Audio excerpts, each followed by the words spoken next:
मंगल और शनि का विस्फोट 3 अप्रैल से लगा करके 10 मई तक तुला राशि, वृश्चिक राशि और धनु राशि वालों पर क्या प्रभाव पड़ेगा, इसकी मैं जानकारी देने का प्रयास करूंगा।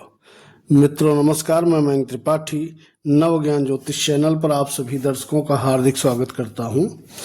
मंगल देवता 3 अप्रैल को राशि परिवर्तन करेंगे और 10 मई तक शनि के साथ मंगल की युति बन जाएगी। 2 ग्रह, एक सेनापति दूसरा दास, जब एक साथ रहेंगे तो क्या प्रभाव आपके ऊपर डालेंगे, आइए जान लेते हैं। तुला राशि में शनि के साथ मंगल 6ठे भाव में बैठेगा और 6ठे भाव में मंगल हो या शनि हो, दोनों ही ग्रह बहुत बढ़िया फल करते हैं। यहाँ पर जब बैठेंगे तो आपकी कुंडली में मंगल एक तो एक धनेश होता है, दूसरी चीज होता है ये सप्तमेश। लग्नेश आपके बढ़िया अवस्था में है, लग्न आपका बढ़िया सपोर्ट करता हुआ दिख रहा है, ये एक प्लस पॉइंट है। अब शनि मंगल की यह युति जब 6ठे भाव में बनेगी भैया, तो पहली चीज आपके अगर वाद विवाद किसी भी प्रकार के चल रहे हैं, कोर्ट कचहरी में वाद विवाद चल रहे हैं, वो शांत हो जाएंगे। दूसरी चीज, शत्रु ज्यादा हैं तो इस अवधि में वो भी शांत रहेंगे। यहां पर वैवाहिक जीवन के लिए शुभ नहीं है मंगल का राशि परिवर्तन करना, क्योंकि विवाह स्थान से मंगल 12वें बैठेगा। हालांकि यह समस्या ज़्यादा दिन तक नहीं रहेगी। 15 तारीख को सूर्यदेव बैठ जाएंगे उच्च के, और उच्च का कोई भी ग्रह हो अपने स्थान को, अपने उच्च स्थान को या अपने राशि को खराब नहीं करता। तो 3 तारीख से लगा करके 14 तारीख तक इस बीच में कोशिश करिएगा कि अगर आप शादीशुदा हैं तो वैवाहिक जीवन में बना के रखिएगा। आर्थिक दृष्टिकोण से बहुत शुभ रहने वाला है। उसका कारण यह है, मंगल आपकी कुंडली में द्वितीयेश होते हैं, द्वितीय भाव का मालिक होकर के अपने स्थान से पंचम बैठेगा। आर्थिक स्थिति बहुत अच्छी आपकी रहने वाली है। कर्ज वगैरह अगर आप ले रखे हो कहीं से, तो इस बीच में आपको आपकी आमदनी बढ़ते हुए दिखाई पड़ेगी, जिसके परिणाम स्वरूप कहीं न कहीं कर्ज मुक्ति के द्वार खुलते हुए दिखाई पड़ेंगे। तो ये 2-3 शुभ प्रभाव आपको मिलना ही मिलना है। मंगल के इस ट्रांजिट का बहुत बढ़िया तुला राशि वाले लाभ उठा पाएंगे। अब बात करेंगे अगली राशि की, जो कि है वृश्चिक राशि।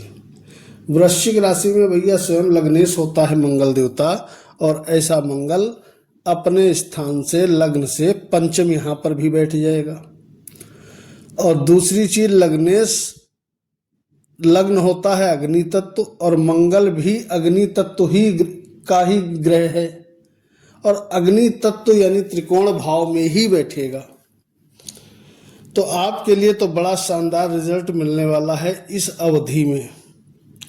पहली चीज, यहाँ पर बैठ करके प्रबल रूप से संतान योग बनाएगा मंगल, इसका आपको फायदा मिल रहा है। विद्यार्थी अगर हो, विद्यार्थियों को विशेष लाभ मिलता हुआ दिखाई पड़ेगा।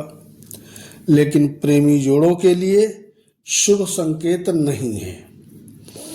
इस वक्त खाली आपको एक ही सावधानी बरतनी है कि कोई भी महत्वपूर्ण डिसीजन लेना हो या महत्वपूर्ण काम करना हो तो परिवार वालों की राय लेकर के काम करिएगा।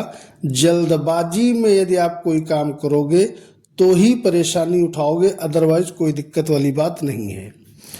उधर 15 तारीख को जैसे ही सूर्य 6ठे भाव में जाएगा तो शत्रुहंता योग भी प्रबल रूप से बन जाएगा।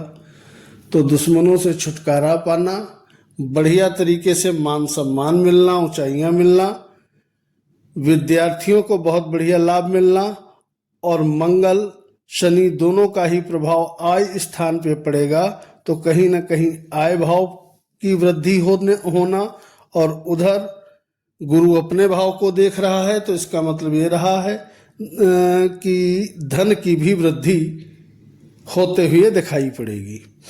इस अवधि में कोई भी महत्वपूर्ण यात्रा न करें तो आपके लिए अच्छा है, क्योंकि यात्राओं के लिए गोचर शुभ नहीं है। अगर बहुत ज़रूरी है तब तो व्यक्ति यात्रा करेगा ही करेगा, लेकिन अनाप शनाप फालतू यात्रा करने से आप बचें तो ठीक रहेगा। तो आप भी भाग्यशाली राशि में से एक हैं। हनुमान चालीसा का पाठ करिए या ओम गुरुवे नमः, गुरु को मजबूत करिए। ओम गुरुवे नमः इस मंत्र का 108 बार जप करें, बहुत बढ़िया रिस्पांस आपको मिलता हुआ दिखाई पड़ेगा। अब इस वीडियो की अंतिम राशि धनु की बात करते हैं। तो धनु राशि में मंगल देवता चौथे भाव में बैठेगा। चौथे भाव में बैठेगा तो यात्राओं के लिए तो यह बहुत शुभ है, लेकिन मंगल और शनि का कॉम्बिनेशन चौथे भाव में बहुत बढ़िया फल नहीं दे पाएगा। तो इस अवधि में सबसे पहली चीज अपने माता श्री के स्वास्थ्य का आप ध्यान रखिएगा। दूसरी चीज, कहीं पर भी आप कार्यरत हो तो अपने बॉस उच्च अधिकारियों से बना करके रखिएगा, तो आपके लिए अच्छा है। हालांकि एक प्लस पॉइंट ये है कि 3 तारीख से लगा करके 14 तारीख तक, यानी कि लगभग 10 दिन तक का जो समय है, वो थोड़ा मंगल के राशि परिवर्तन का बढ़िया लाभ नहीं मिलेगा। लेकिन जैसे ही 15 को सूर्य उच्च का हो जाएगा, एकदम से भाग्य आपका बहुत तेजी से बूस्ट होगा। भाग्य जबरदस्त तरीके से साथ देने लगेगा। फिर सभी काम आपके सुगमता से बनते हुए दिखाई पड़ेंगे। उधर सबसे बड़ी राहत वाली बात तो ये है, अभी लग्नेश की कृपा धनु वालों पर बनी हुई है।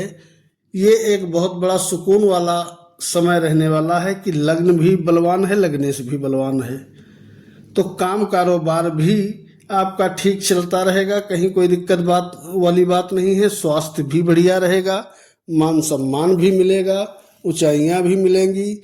और इधर सूर्य जब उच्च का होगा तो विद्यार्थियों को विशेष लाभ मिलता हुआ दिखाई पड़ेगा, क्योंकि भाग्य का मालिक है सूर्य उच्च शिक्षा का। तो शिक्षा उच्च शिक्षा में तो लाभ दिलाना ही दिलाना है। थोड़ा बस इतना ही सावधानी रखनी है कि नाप शनाप अगर जरूरी ना हो तो यात्रा ना करें। और दूसरी चीज, माता श्री का आशीर्वाद लेके काम करें। कोशिश करें कि माता श्री के स्वास्थ्य का ध्यान रखें अगर पहले से गड़बड़ चल रहा है तो। अगर नहीं स्वास्थ्य गड़बड़ चल रहा है तो कोई दिक्कत नहीं। आपके लिए गोचर 100 है। सबसे अच्छा रिस्पांस सूर्य और गुरु इस अवधि में देते हुए दिखाई पड़ेंगे। तो हो सके तो ओम गुरुवे नमः इस मंत्र का यथाशक्ति थोड़ा बहुत जप कर लिया करें रोज। और समय से भैया सो करके उठ जाते हो तो सूर्य भगवान को जल दो, बहुत बढ़िया फायदा मिलता हुआ दिखाई पड़ेगा। आप तो भाग्यशाली राशि में से एक अभी रहने वाले हो लंबे समय तक। कल मिलेंगे। वीडियो को लाइक करिएगा। मयंक त्रिपाठी को अनुमति दीजिए। नमस्कार।